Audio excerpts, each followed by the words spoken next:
welcome back to our garden out here at Channel 3. Hey, there's a lot going on. You're going to notice one thing. We're starting to barely touch those 90-degree temperatures, and that means we got a paradigm shift. What does that mean? We got to start thinking about growing warm season type vegetables. Let me give you a few that I grow out here in the garden. You'll see some radishes out in the garden. They're just coming up. Yard-long beans or asparagus bean right there. All these can go in from seed. Cowpeas, of course, those black-eyed peas, I love them. My mom's one of the best cooks for black-eyed peas. Squash, of course, your melons, and a lot of your snap beans can go in right now. Of course, your corn can go in and your sunflowers. Those are two important ingredients to really lend a lot of diversity in that garden. So, plant right now, plant from seed, and plant in this warm soil. The other thing I've gotten a lot of emails on how to get rid of bees throughout my house. Thought I'd throw this on real fast. This is what we use.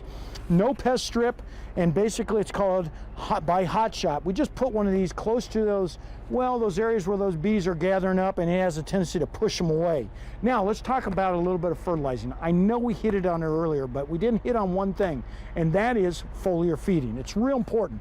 One thing I foliar feed with is, of course, a little bit of fish emulsion. You can use fish emulsion or my extreme juice. Either one of them works out fantastic.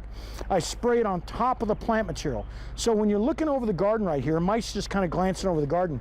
A lot of times early in the morning, late in the evening, I'll just take a hose and sprayer and I'll put about 1/4 of an inch of fish emulsion or my extreme juice in there, fill the rest up with water, and just spray it on the plant material. Now this is early in the morning or late in the evening. This is a real quick, what we call washing of the plant with a lot of trace elements, and it has a tendency to push pests off the plant, push a lot of pathogens off the plant, and does a great job on fertilizing the plant. And then, well, the results speak for themselves. You can see them right back here.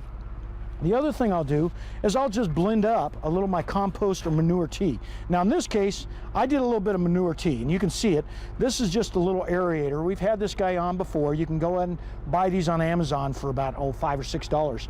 And we're aerating the water itself, or oxygenating the water. We're growing basically microbial activity in this water.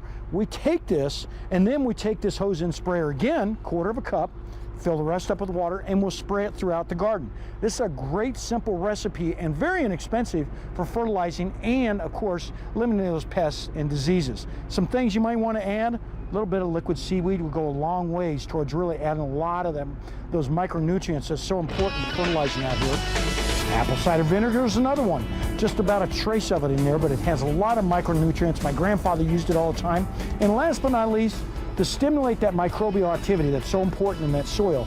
And that's what we grow, folks. We grow microbes in the soil, lots of microbes, grow great plant material, is molasses. About 1/4 of a cup, put it in one of these brewers that we've got right here. Very simple, 5-gallon bucket, a little bit of water, manure or compost, add those other ingredients, and you've got one great fertilizer. So go ahead and do that, like we said, early in the morning, late in the evening, foliar feed, and you'll end up with results just like this.